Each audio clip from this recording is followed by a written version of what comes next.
Today we will be reading a personal narrative called Karate by Hun Kwang Yong.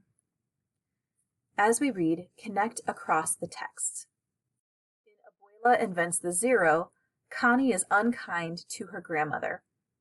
In this personal narrative, find out what happens when someone is unkind to the author's grandfather. My grandmother had married a man whom she loved with all her heart, but who was totally different from her. My grandfather was very shy. He never laughed loudly, and he always spoke very softly. And physically, he was not as strong as my grandmother. But he excused his lack of physical strength by saying that he was a scholar. About 3 months after their marriage, my grandparents were in a restaurant.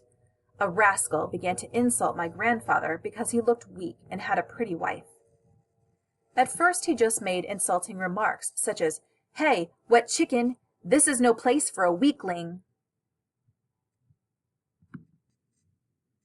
My grandfather wanted to leave the restaurant, even though he and my grandmother had not yet finished their meal.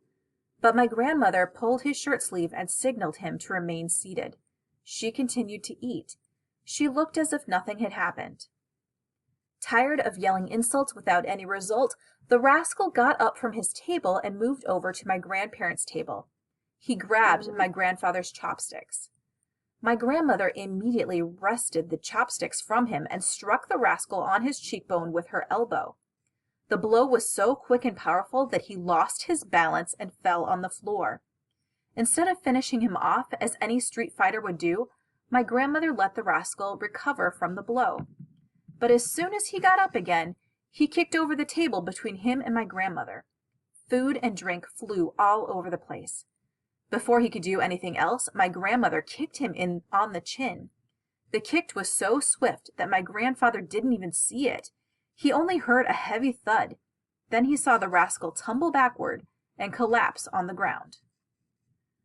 All the onlookers were surprised and delighted, especially the owner of the restaurant.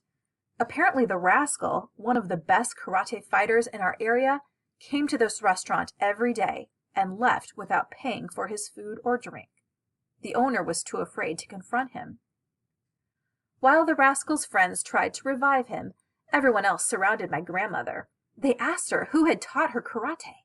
She said, "Who else? My husband."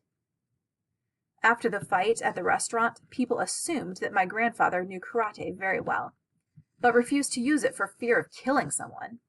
In reality, my grandmother had received special training in karate from my great-great-uncle from the time she was 8 years old. Anyway, after that incident, my grandfather never had to worry again. Anytime he had some business downtown, people treated him very well.